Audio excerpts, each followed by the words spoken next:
नमस्कार, तुम्ही ऐकत आहात वेणुध्वनी 90.4 FM KLE कनसू.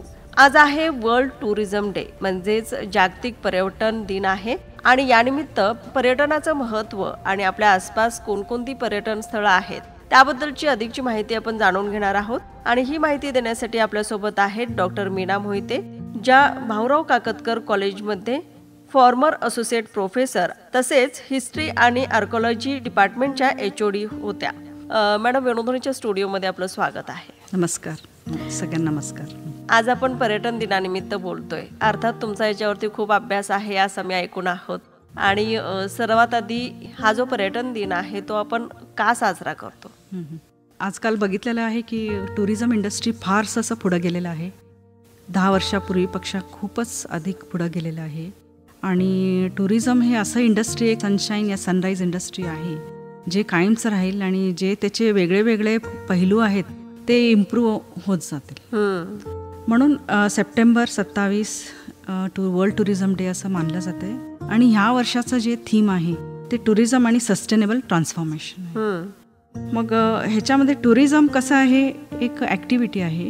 जेव्हा आपण आपली जिथं राहतो ते जागा सोडून आपण दुसरीकडे जिथं जिथं अट्रॅक्शन आहे, जिथं जिथं बघण्यासारखं आहे, विस्मरणीय आहे आणि जिथं जिथं आपल्याला खूप काही माहिती मिळेल आणि आनंद पण मिळेल, ह्या हेतूने केलेलं आहे. आणि टुरिझम हे फॅक्टर जे आहे ते एक 5 A's म्हणतात त्याला, 5 A's त्याच्यावर अवलंबून आहे. एक्झाम्पल, अट्रॅक्शन म्हणजे natural wonders, cultural sites, historical landmarks. मग ॲसेसिबिलिटी, पटकन आपण कसं तिथं डेस्टिनेशनला पोहोचू शकतो हे पण महत्त्वाचं आहे. बरोबर. आणि अकोमोडेशन, तिकडे गेल्यावर 1 दिवस राहणे, 2 दिवस राहणे, मग त्याची बरोबर व्यवस्था व्हायला पाहिजे. आणि अम्युनिटीज म्हणजे तिथं इन्फॉर्मेशन सेंटर्स पाहिजे. अच्छा. ते आता हल्लीचं डिजिटल जग आहे आणि प्रत्येक जे इम्पॉर्टंट ऐतिहासिक स्थळ आहेत तिथे तुम्हाला इन्फॉर्मेशन किओस्क आहेत. पण ह्याच्या अधिक अजून खूप काही असं इन्फॉर्मेशन तिथं पाहिजे. आणि हे 4 ह्याच्यामध्ये. आणि लोक कशाला जातात तर त्याच्यासोबत काही ॲक्टिव्हिटीज असतात, साईट सीइंग, ॲडव्हेंचर स्पोर्ट्स, मग शॉपिंग. आणि काही काही ग्रामीण भागात जे हँडीक्राफ्ट्स करतात त्याचे तिथं शॉप्स असतात. त्या हँडीक्राफ्टचं खूप अट्रॅक्शन असतं दोघांनाही, फॉरेनर्सला आणि इंडियन्सना. मग हे सगळं बघून आपला इंडियन टुरिझम जे आहे त्याच्यामध्ये आपल्याला जास्तीत जास्त फॉरेनर्स आलेलं दिसून आलेलं आहे एवढं वर्ष. आणि आता आपण त्याच्याबद्दल काय काय अजून करावं आणि काय आहे हे महत्त्वाचं आहे. आणि जर आपण थीम बघितलं तर त्याच्यामध्ये खूप महत्त्वाचा शब्द आहे सस्टेनेबल ट्रान्सफॉर्मेशन. सस्टेनेबल म्हणजे जे आहे तसेच ठेवून, न काही बिघडवता, बरोबर, न काही हलवता, आजूबाजू सगळे ॲक्टिव्हिटीज ते ठेवून ते प्रिझर्व करून, म्हणजे ते कसे प्रिझर्व करायचे, कुठं हात लावायचं नाही, हे सगळं फार महत्त्वाचं आहे. कारण काही लोकांना माहीत राहत नाही, ते त्याच्यावर नावं वगैरे लिहून ठेवतात असं. मग ते सस्टेनेबल होत नाही. मग ते सस्टेनेबल आपल्याला करावं लागतं. म्हणून ह्या वर्षीचा थीम आहे. अगदी म्हणजे योग्यच आहे असं म्हणायला हरकत नाही. कारण त्याची मूळ स्थिती आहे ती स्थिती ठेवून त्याचं आजूबाजूचं जे सौंदर्य आहे ते वाढवण्याचा प्रयत्न केला पाहिजे, अशा संदर्भातली आहे या वर्षीची थीम. तर पर्यटनामुळे मॅडम देशाच्या अर्थव्यवस्थेला कशी मदत होऊ शकते? बेसिकली सांगायचं म्हणजे हा एक मोठा टॉपिक आहे, पण मी थोडक्यातच सांगते. खूप आर्थिक एक्सचेंज होतो. फॉरेन एक्सचेंज नॅशनल लेवलवर होतो, लोकल लेवलवर पण हॉटेल्स त्यांचं हे होतं आहे, त्यांना इन्कम येतं. प्लस तिकडचे गाईड्स, टुरिस्ट हे त्यांना जे काही त्याच्याबद्दल त्या बुक्स विकत असतात, या इन्फॉर्मेशन सेंटर्स त्यांना इन्कम येतो. जे तिथं हेल्पर्स असतात त्यांचं सॅलरी येतं. आणि हे सगळं ह्याच्यामध्ये प्लस जे आपण ॲसेसिबिलिटी म्हणतो, ट्रेन या बस या एरोप्लेन, ह्याच्यामुळे सगळीकडे पसरलेलं आर्थिक व्यवस्था खूप छान आहे. आणि फक्त काय त्याच्यात जरा व्यवस्थित रोप इन करून जरा बॅकग्राऊंड पाहिजे, बॅकग्राऊंड सरकारकडनं जरा पाहिजे. आता कसं झालेलं आहे, पर्यटन सुरू होऊन फारच वर्ष झालेलं आहे, भारतामध्ये पण अधिक झालेलं आहे. आता लोक सगळे जागे बघितलेले आहेत. म्हणून इतिहासामध्ये आम्ही म्हणतो लेसर नोन हिस्टॉरिकल साईट्स, महत्त्वाचे तरी बघितलेले फेमस जातात. आता ते बघून झालेलं आहे. आता अजून लेसर नोन जे आत आहेत, जे अजून जंगलात आहेत, डोंगरात आहेत, खूप सुंदर काही देवळं आहेत आतमध्ये, काही सेटल झालेले तिथं एक थोडे वस्ती आहेत. ट्रायबल्सचं तिथं एक हँडीक्राफ्ट सेंटर आहे. त्याचा आपण आता ह्या वर्षीपासून आपण तिकडे कसं पोचू हे महत्वाचं आहे. पण जिथं आपण जाऊन पोचतो तिकडचं काही चेंज करायचं नाही. बरोबर. कसं आहे तसंच. कारण ते लेसर नोन म्हणजे खूप आत असतं आणि त्याच्याबद्दल काही माहिती कमी असते. म्हणजे आता आपण पर्यटनामध्ये तिथं फिरत आहे, बघून झालेलं आहे आता सगळे इम्पॉर्टंट प्लेस. अजून काय आहे हे अट्रॅक्शन प्रत्येकांना असतो.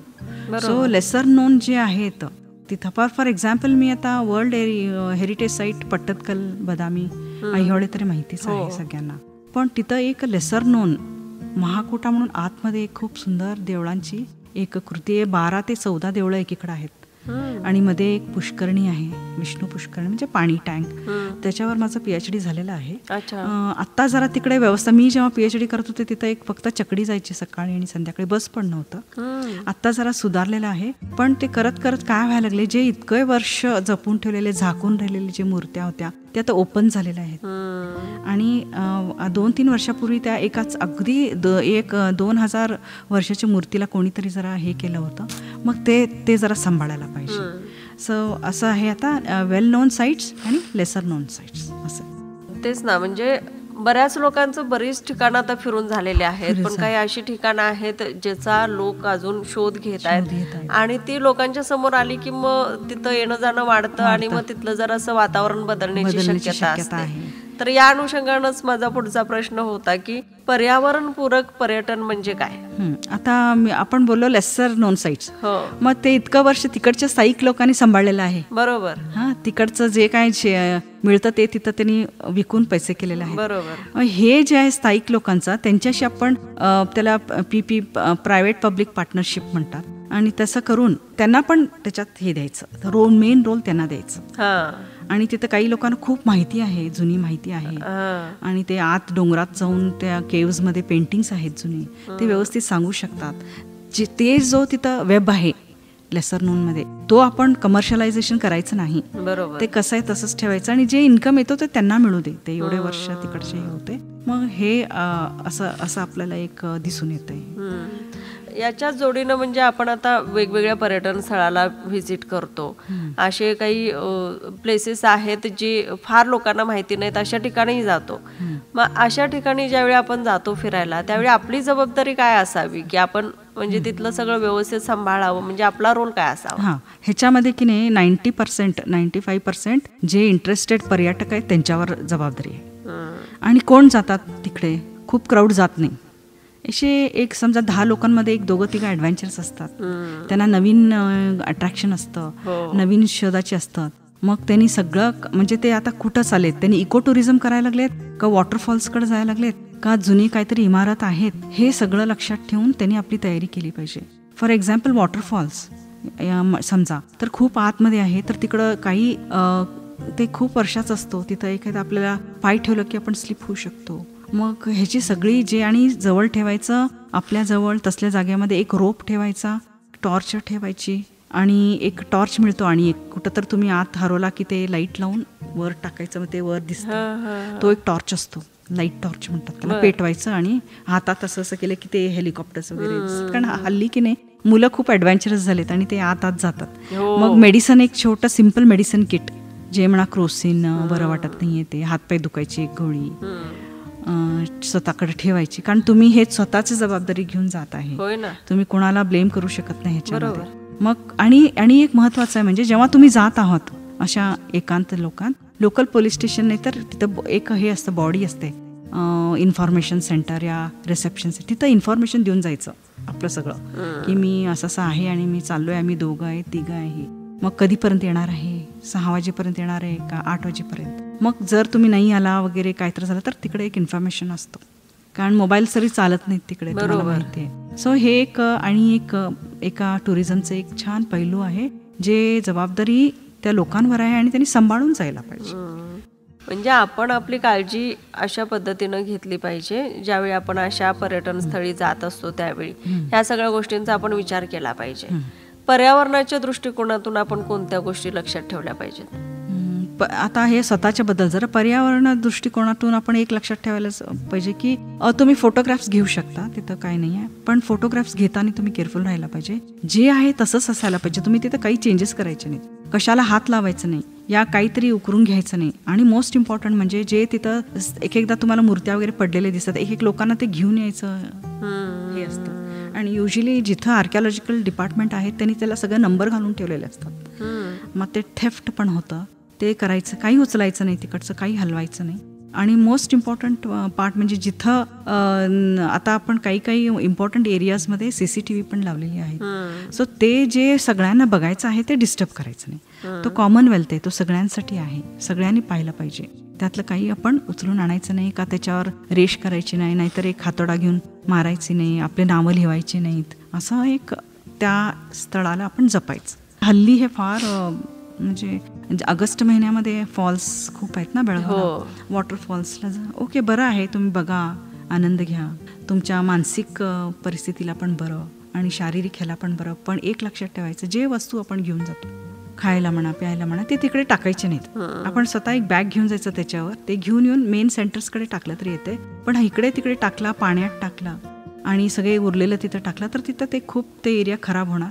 इस्पेशली प्लास्टिक जे आहे, तुम्हाला माहिती आहे प्लास्टिकचा स्वभाव कसा आहे, तो मरत नाही का पागळत नाही, ते बायोडिग्रेडेबल नाही आहे आणि त्याच्यामुळे 10 प्रॉब्लेम्स होतात. सो प्रत्येक पर्यटकाला एक जबाबदारी आहे की जे वस्तू आपण घेऊन जातो तिथं घाण करायचं नाही. मग एक जण स्वयंपाक करतात, मग स्वयंपाक केले की तुम्ही करा, पण तुम्ही आवरा, सगळं काढून घ्या. आणि एक जण ते आग असते ना, ते चूल केलेलं ते तसंच सोडून जातात. होय ना, ते तर पहिला बरोबर नव्हे, आग लागायची शक्यता असते. हे फार महत्वाचं.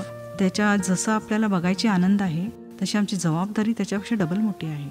कारण हे आपण एकटेच येत नसतो, सबन जग येत असतं, सगळ्यांना हवं आहे, सगळ्यांना अट्रॅक्शन असतं, सगळ्यांना आनंद पाहिजे, हे लक्षात ठेवायचं. आणि ह्याचे तुम्ही काय खायचं खावा, प्यायचं खावा, व्यवस्थित एका बॅगेत घालून ते परत आणा, गाडीत ठेवा. आणि मेन सेंटर जिथं आपण डिस्पोज करू शकतो तिथं करू शकतो. आम्ही बंदी घालू शकत नाही की तुम्ही हे खाऊ नका, हे पिऊ नका, असं नाही आहे. कधीच घातलेलं नाही, कोणीच घातलेलं नाही, सरकारने पण घातलेलं नाही. पण प्रत्येक माणसाला आपल्याला आपली ड्युटी असते, जसं आपल्याला राईट आहे बघायची तशी आपली ड्युटी पण असते.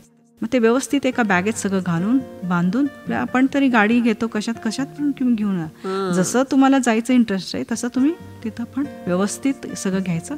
तुमची जबाबदारी फार आहे, अधिक आहे, आजकालचं तरी फारच आहे. मग ते असंच वाढत गेलं ना, घाण वाढत गेलं ना, की मग ते पर्यटक प्लेस राहणार नाही, अट्रॅक्शन राहणार नाही. मग लोक म्हणतील नको रे बाबा, तिथे सगळे घाण टाकलेलं, आपण दुसरीकडे जाऊ. म्हणजे लोकल लोकांनाच परत आर्थिक त्रास होणार. हे लोकल लोकांनी पण जाणून घ्यायला पाहिजे. आणि म्हणून लोक केलेले असतात, डस्टबिन ठेवले, खूप छान अट्रॅक्टिव्ह डस्टबिन ठेवलेले असतात, पेंग्विन टाईप, ते आपण बघतो, पण त्याच्यात नेऊन टाकायचं, जरा आपण हे करायचे. मग ते आपण जर तसं केलं तर सगळे लहान लहान पिढी पण जे असतात ते आपलं बघून ते शिकतात. नक्कीच. म्हणजे ही आपली खूप मोठी जबाबदारी आहे की आपण ज्या पर्यटन स्थळी जातो त्याच्या आसपासची स्वच्छता राखणं ही आपली पहिली जबाबदारी आहे. यासोबत मॅडम, आता बेळगावच्या आसपासची जर पर्यटन स्थळं आपण सांगायची झाली तर ती कोणकोणती आहेत? ओके, आता आपण बेलगामला येऊया. आता सुट्टी सुरू होणार आहे वाटतं सोमवारपासून 15 दिवस शाळेला, तर मुलांना फार उत्सुकता असते, जायची आवड असते. तर बेळगाव असं एक शहर एक सुंदर आहे, अट्रॅक्टिव्ह आहे. एक 3 कल्चर्स समावेश झालेले आहेत, कन्नडा, कोकणी, महाराष्ट्रीयन. जवळ गोवा आहे, इथं उत्तरेला महाराष्ट्र आहे. ह्यामुळे बेळगावला एक वेगळाच स्वरूप आलेलं आहे. इनफॅक्ट बेळगावला काय म्हणतात, ते डायमंड म्हणतात. कशामध्ये? भुवनेश्वरी देवीच्या जे क्राऊन आहे, भुवनेश्वरी देवी जी आपली कर्नाटकाची देवी आहे, तिच्या क्राऊन मधलं तो डायमंड आहे असं बेळगावला म्हटलं जातं इतिहासामध्ये. आणि ह्या स्थळी की नाही, बेळगावला की नाही खूप ऐतिहासिक पाठिंबा आहे. शातवाहन काळापासून चालुक्य, कदंबा, रट्टास, यादवास, विजयनगर, बहामिनी, बिजापूर, हे सगळे इथं जेव्हा जेव्हा त्यांना जमलं तेव्हा तेव्हा येऊन इथं काहीतरी अगदी विशेष असलेलं सोडून गेलेले आहेत. इनफॅक्ट एक इटालियन ट्रॅव्हलर आहे कॅरी म्हणून, तो 1695ला इकडं बेळगावला आलेला आणि फिरत होता. तर तो म्हणतो की एक्सलंट मार्केट सिस्टीम आहे आणि खूप छान इकडचे प्रोडक्ट्स आहेत असं तो म्हणतो. अच्छा. मग जेव्हा बेळगावला बघतो आपण, इथं सगळंच इको टुरिझम आहे, plus temple architecture, general architecture असं मी म्हणते, प्लस खाण्याचे पदार्थ, म्हणजे कल्चरल, टँजिबल आणि इनटँजिबल असं जे म्हणतो ते भरपूर आहे. तर मी सुरुवात करते की इको टुरिझम, नॅचरल वंडर्स. बेलगाममध्ये बघा 9च्या जास्त फॉल्स आहेत. Waterfalls, Baba falls, Tilari falls, Kitwad falls, Dudhsagar, Chikhale falls, Gokak falls, Godchin Malki, Sundi falls, असे खूप, आणि वज्रपोहा, सुरळ फॉल्स, सगळे आजूबाजूलाच आहेत. ऑगस्ट महिन्यामध्ये त्याचं खूप अट्रॅक्शन असतो. आता ह्या महिन्यात पण असतं तिकडे थोडं पाणी वगैरे असतं की तुम्ही जाऊ शकता. पण लहान मुलांचं कसं आहे, लहान मुलं म्हणा, शाळेतनं म्हणा, फॉल्सकडे जरा घेऊन गेलं की खूप तुम्हाला एक्स्ट्रा जबाबदारी असते टीचर्सना या पॅरेंट्सना. बरोबर.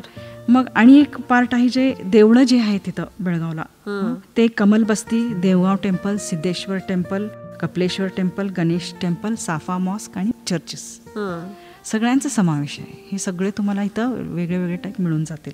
आणि त्याच्यात सगळ्यात महत्त्वाचा आणि अगदी ग्लोबल ह्याच्यावर गेलेला आहे म्हणजे बेलगाम फोर्ट आणि राजहंसगड फोर्ट, कित्तूर फोर्ट, राजहंसगड, बेलगाम फोर्ट, आणि जवळपास जे बेलगावहून 40 किलोमीटर दूर आहे कित्तूर फोर्ट, असे हे आहेत.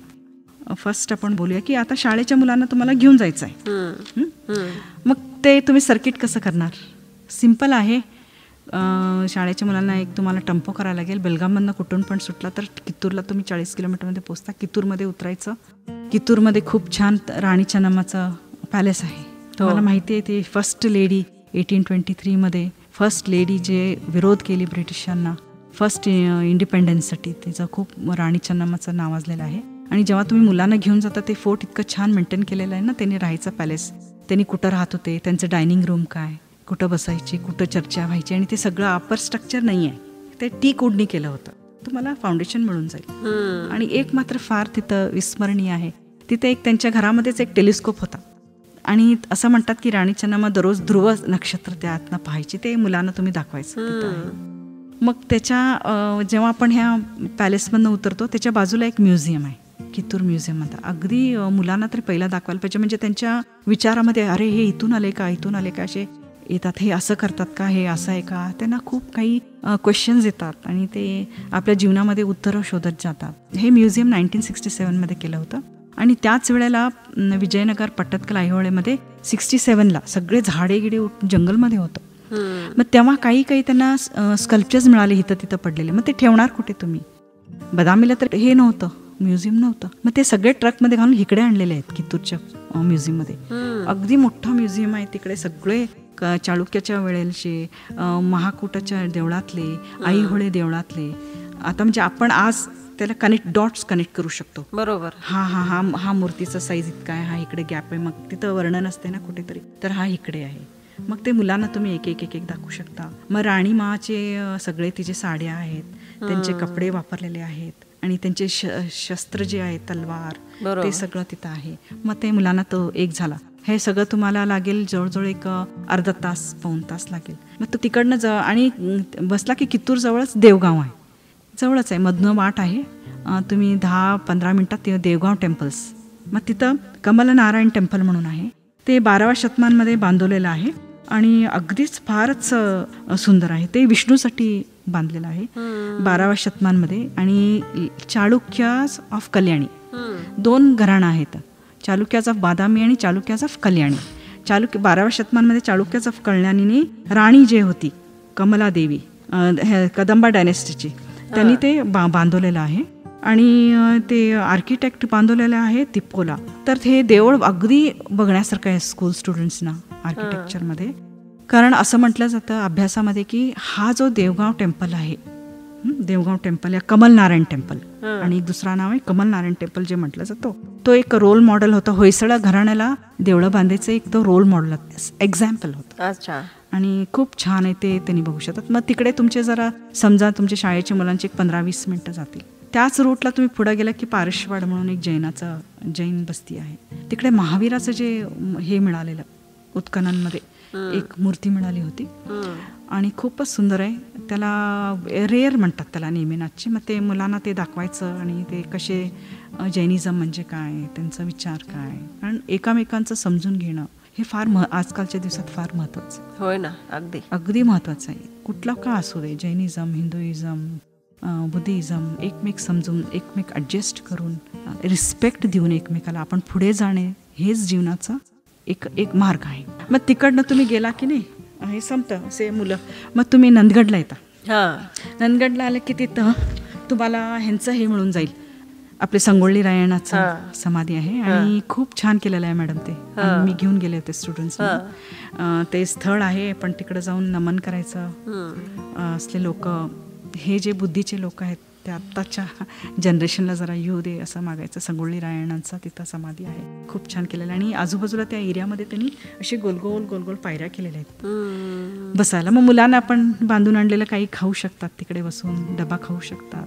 ते सगळं आपण दाखवू शकतो. ते झाड जे त्यांना मारलं गेलेलं ते आहे तिथं मॅडम. संगोळी रायणांना झाडावर बांधले होते ना, ते आहे ते झाड. अच्छा. आणि तिथं त्यांचं समाधी आहे. मग ते आता लोकांना इतकं हे झालेलं आहे की नाही, काही पण प्रॉब्लेम असेल तर त्यांनी तिथं आता येऊन हे करायला लागले, लोक प्रे करतात. मग तिथं जेवण वगैरे होतंय दुपारी 2-3 वाजता नंदगड ते संगोळी रायणाचं. मग तुम्ही तसंच गोल आला की परत बेळगावला एक सर्किट होत, नंदगडून वापस बेळगावला. मग येता येता तिथं इको टुरिझम तुम्हाला खूप छान हे शेती दिसतात, जंगल दिसतात आणि बॅक. हा एक सर्क्यूट, खूप सुंदर सर्क्यूट आहे, जे शाळेच्या मुलांना या घरातनं पण तुम्ही जाऊ शकता. जे सकाळी जाऊन 8ला गेला की तुम्ही संध्याकाळी 5-6ला परत घरी. बरोबर. मग तुम्हाला सगळंच मिळतंय, नॉलेज मिळते, आपला लोकल एरियाचा इतिहास मिळतो आणि आनंद वाटतं, मुलं खूप खुश होतात. सो हे एक सर्किट आहे. मग आता आपण प्रॉपर बेलगामला येऊया. बेलगाममध्ये बेलगाम फोर्ट सगळ्यांना माहिती आहे. काही ते एंट्रन्सला जे देवळं आहेत ते खूप प्रसिद्ध झाले. दुर्गम्माचं आहे आणि हनुमान आणि शिवलिंगाचं वगैरे आहे ते आहे. आपण तिकडनं आत आलो की आत गेल्यावर दोन्हीकडच्या साईड बघायचे, फोर्टची कशी बांधवणीक होती, कशी बांधत होते. मग तिकडनं चालत तुम्ही आला की तिथं समोरच तुम्हाला ओपन एअर गॅलरी मिळते. कमानमध्ये आत गेले की जे तिथं काय सापडलेले त्यांनी खूप छान तिकडं ओपन एअर गॅलरी आहे. ते स्टॅच्यूज ठेवलेले आहेत, खूप जैन मूर्ती आहेत मोठे. दुर्गामाचं आहे, महिषाच आहे, ते आपण मुलांना दाखवायचं, हे आहे बघा, हे आहे. मग तिकडनं तुम्ही असं खाली आला की रामकृष्णांचा आश्रम आहे. मग ते मुलांना तिथं एक 20 मिनिटं वगैरे जातील. मग तुम्ही लास्टला येता जे क्राउनिंग ग्लोरी ऑफ बेलगाम म्हणतो, कमल बस्तीला आपण येऊन पोचतो. मग कमल बस्तीला आला की नाही, का इतकं प्रसिद्ध आहे ते, का इतकं नावाजलेलं आहे, त्याला कमल बस्ती का म्हणतात आणि कुणाला पूजतात, तर तिथं नेमिनाथ स्वामींना पूजतात. आणि का बाबा त्यांना कमल बस्तीला कमल का म्हणतात, तर तुम्हाला ह्याचं उत्तर स्वतः जाऊन बघून यायला पाहिजे. तुम्हाला तेव्हा नक्की मिळेल. जेव्हा तुम्ही आत पायरी चढून आत जाता, जे मेन मंटप आहे त्याला आपण मुख मंटप म्हणजे समोरचं मंटप. तिकडे पायऱ्या, बसायला खुर्ची, तुम्ही बसा तिकडे. आणि सेंटरमध्ये बघा सिलिंग जे म्हणतो, तिकडे इतकं सुंदर दगडामध्ये कोरलेले आहे आणि एक एवढं मोठं कमल, 72 पेटल्स आहेत त्याला. अच्छा. ते बाहेर असं आलेलं आहे.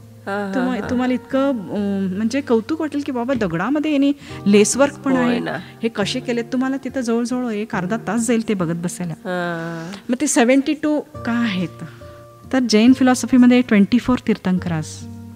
मग ते जैन फिलॉसॉफीमध्ये कसं बोलतो आपण, पास्ट, प्रेझेंट अँड फ्युचर. मग 24x3 मग 72 पेटल्स, एक त्यांचा एक फिलॉसॉफी आहे.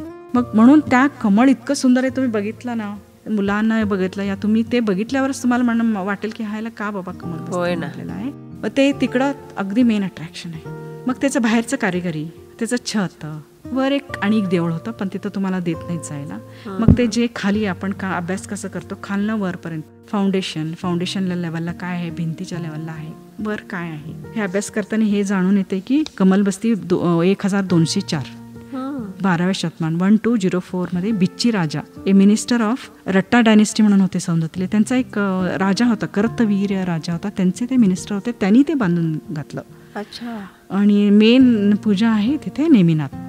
आणि मोस्ट इम्पॉर्टंट तिकडे आणि एक विश्वविख्यात काय आहे म्हणजे तुम्हाला कुठेही मिळत नाही ते, आणि ते बहुतेक आता त्यांनी आत ठेवलेले आहेत. तुम्ही सांगितलं, तुम्हाला नॉलेज असेल तर त्यांनी दाखवतात. त्यांचं एक सिस्ट स्टोन म्हणून एक दगड असतो, जे काय देवळ बांधलेत, ते शायनिंग होते. ते कॉमन लँग्वेजमध्ये त्याला लोक सोप स्टोन म्हणतात. सोप म्हणजे चकाकते ना, मग त्याला आम्ही टेक्निकली सिस्ट स्टोन म्हणतो. तो एक नमुन्याचा दगड आहे, जिथे कारिगिरी खूप छान होते.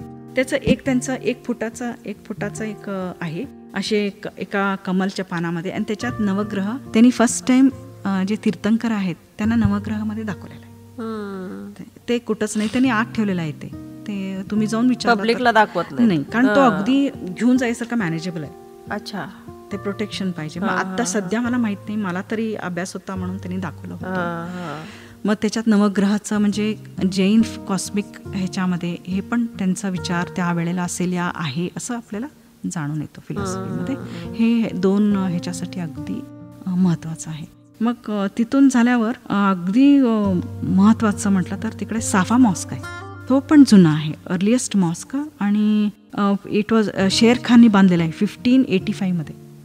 आणि ते इब्राहिम II ऑफ बिजापूर राजा होते ना, त्यांनी त्याला कमिशन केलं आणि ते मोगली आणि डेक्कन स्टाईलमध्ये आहे. अच्छा. तो साफा मॉस्क तिकडे अगदी ओल्डेस्ट आणि रेअरेस्ट आहे. कमलबस्तीमध्येच. आणि कमलबस्तीच्या जरा एंट्रन्सला आले की जरा लेफ्ट साईडला जायचं. अच्छा. तिकडे आहे, कोणी विचारलं तर सांगेल तुम्हाला, तिकडे जायचं. आणि अगदी महत्वाचं त्या कमलबस्तीमध्ये एक हे आहे इन्स्क्रिप्शन, लिपी जुनी 12व्या शतकाची. त्याच्यामध्ये एक वाक्य असं आहे की कपिलेश्वर देवळाचा त्याच्यात उल्लेख आहे. म्हणजे कपिलेश्वर त्याच्याहून आधीचा, म्हणून त्याला दक्षिण काशी असं आपण कपिलेश्वर देवाला म्हणतो, दक्षिण काशी म्हणतो त्या देवाला. आणि वन ऑफ द ज्योतिर्लिंग्स, तुम्ही सगळ्या ज्योतिर्लिंग्सला जाऊन आल्यावर त्या ज्योतिर्लिंगला जायलाच पाहिजे, तिथं तो आहे तसं त्याचा कपिलेश्वरला त्याचा लिंक आपण सांगू शकतो. आणि मग त्याच्यानंतर तुम्ही त्या स्टुडंट्सना घेऊन की नाही फोर्टच्या राऊंड फिरला की नाही, ते फोर्टचे किल्ले दारं, मग वर त्याच्यात कसे बंदूक जाऊन मारत होते हे तुम्ही ते दाखवू शकता. हा झाला सेकंड सर्किट. मग इको टुरिझम मध्ये तर जांबोटी हिल्स आहे बघायला, आणि तसे बरेच चांगले चांगले देवळं पण आहे तिथं. वी हॅव सिद्धेश्वर देऊळ कनबर्गीकडे, मग गणेश टेम्पल, हे सगळे. आणि चर्चेस जे आहेत आपल्या ब्रिटिश पिरियड मधले आहेत. सेंट मेरीज चर्च कॅम्पमध्ये तो 1869 मध्ये बांधलेला आहे. आणि त्याच्याहून आधी एक कॅम्पमध्येच आहे माउंट कार्मेल 1823 मध्ये चर्च बांधलेला आहे. ते पण अगदी बघण्यासारखं आहे, ग्लास पेंटिंग्स वगैरे आहे. सो आपण बघू शकतो की बेळगावमध्ये सगळं आहे. जैनचं वेगवेगळे कल्चर्स आहेत. आणि एक लास्ट शेवटचं महत्व म्हणजे खाण्याच्या पिण्याची बेळगावची आलीपाकणी खूप प्रसिद्ध आहे. आणि इकडचं जे कुंदा आहे, कुंदानगरी, हे सगळं प्रसिद्ध आहे.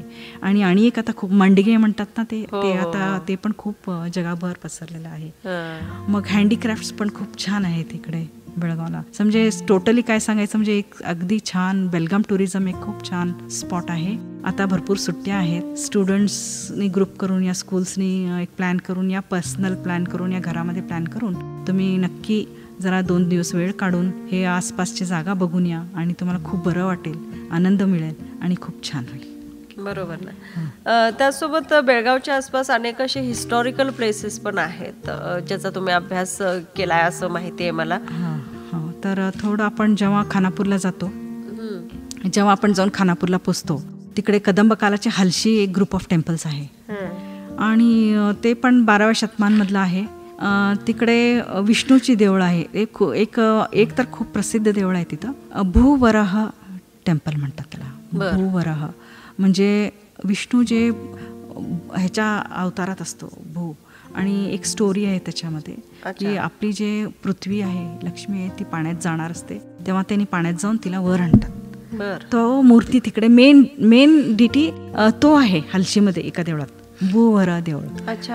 तोच तिथं पूजा करतात, तिथं पूजा होत असते हलशीमध्ये. हे मेन टेम्पल आहे. बाकीचे सगळेमध्ये पूजा नाही आहेत, पण बघण्यासारखे आहेत. कदंब कालामधले त्यांचे स्कल्पचर्स आहेत. मग वीरभद्राचं स्कल्पचर आहे तिकडे.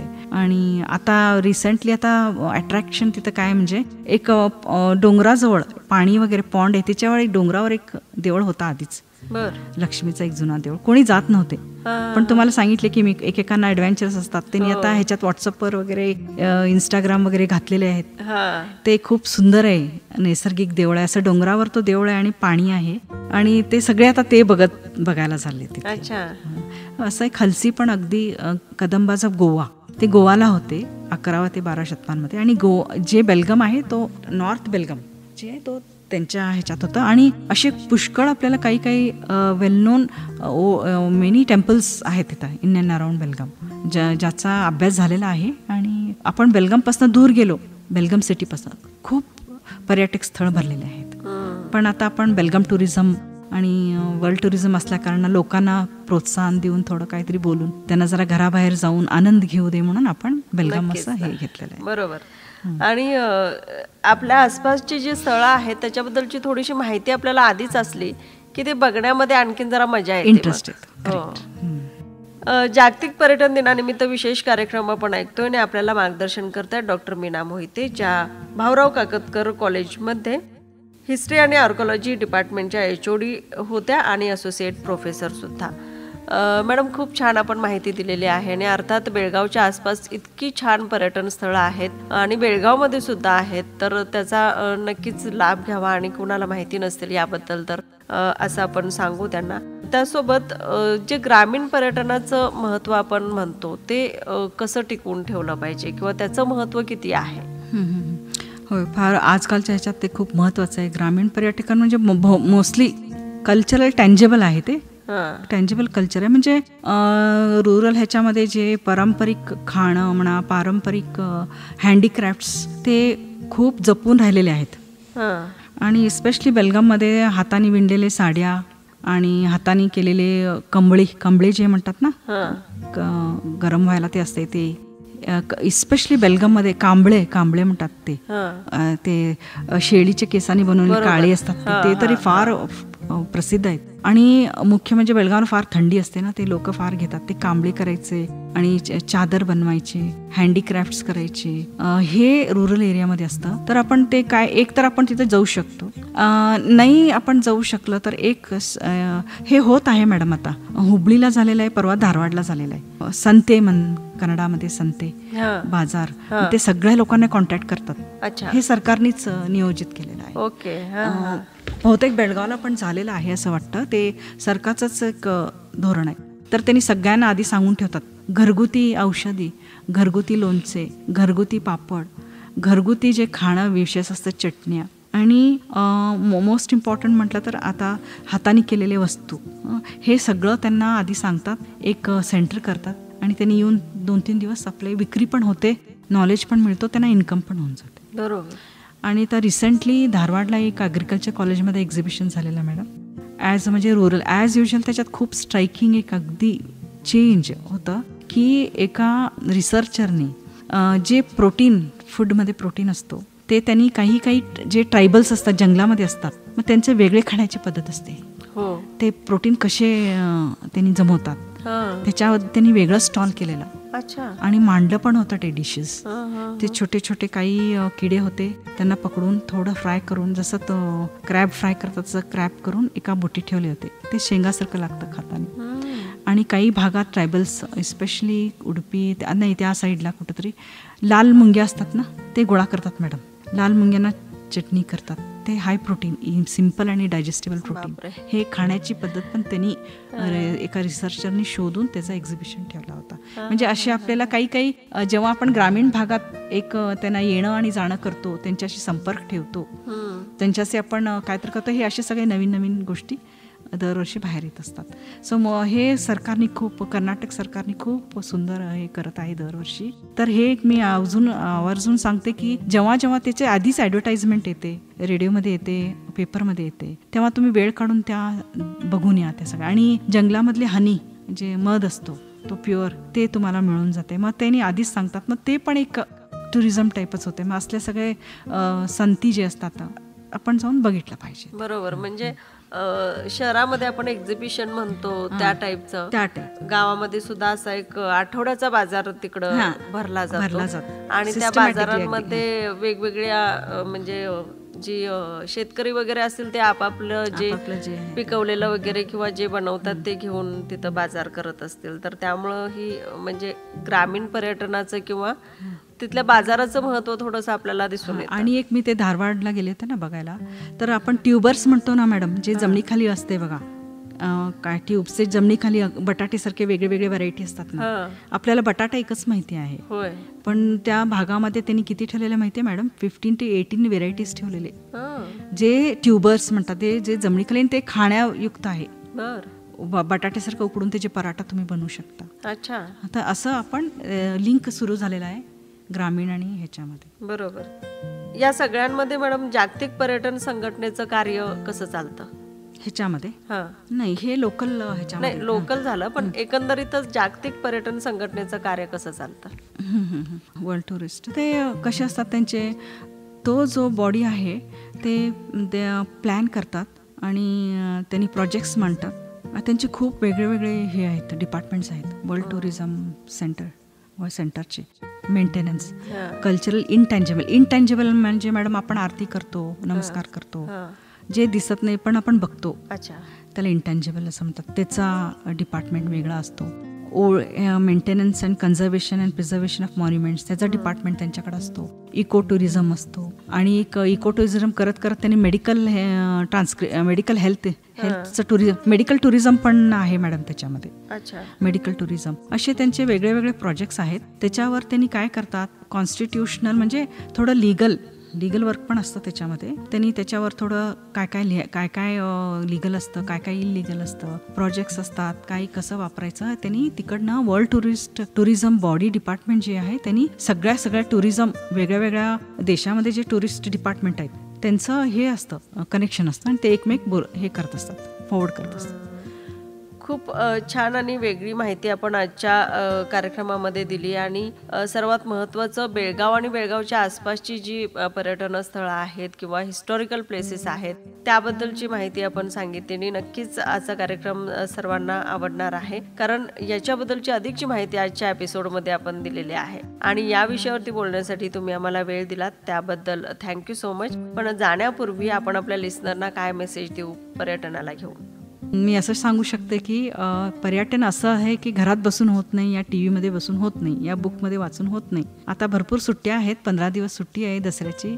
पॅक करा, तुम्हाला काय पाहिजे ते घ्या, मुलांना तयार करा, तुम्ही तयार करा, वेळ काढा आणि जरा बाहेर जाऊन बघून या. तुम्ही परत आल्यावर जायच्या आधी तुम्ही कसे होता आणि आल्यावर तुम्हाला कसं वाटले हे तुमचं तुम्ही परीक्षण करून बघा, तुम्हाला किती बदल वाटेल. So happy tourism. Wish all people go out and spend time. जरा बाहेर जाऊन छान हे करून आला की तुम्हाला दोन्ही लाभदायक होईल. एक मनाची आनंद आणि दुसरी शारीरिक शक्ती असे वाढते. असं ॲटलिस्ट आमच्यामध्ये तरी आम्ही जेव्हा बाहेर जायचं प्लॅन करतो तर सगळे घरात आनंद होतात. 2 दिवस आधी सगळ्यांनी पॅक करतात आणि सगळे खुशीने जातो. हे एक वेगळंच आहे.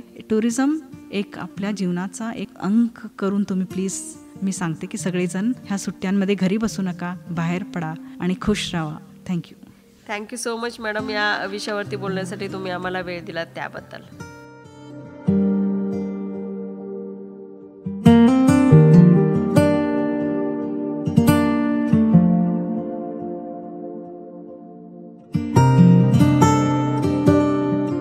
हा होता आजचा विशेष कार्यक्रम जो आपण केली वेणुध्वनी 90.4 FM वरती ऐकत होतो. डॉक्टर मीना मोहिते आपल्यासोबत होत्या, ज्या भाऊराव काकतकर कॉलेजच्या फॉर्मर असोसिएट प्रोफेसर हिस्ट्री आणि आर्किओलॉजी डिपार्टमेंटच्या त्या HOD आहेत. त्यांना आपण ऐकत होतो. कसा होता आजचा कार्यक्रम जरूर कळवा. नंबर आहे 9019904904. मनीषा पुढे असेल एक नवीन कार्यक्रम घेऊन, पण तोपर्यंत तुम्ही ऐकत राहा वेणुध्वनी 90.4 FM KLE कणसू. नमस्कार.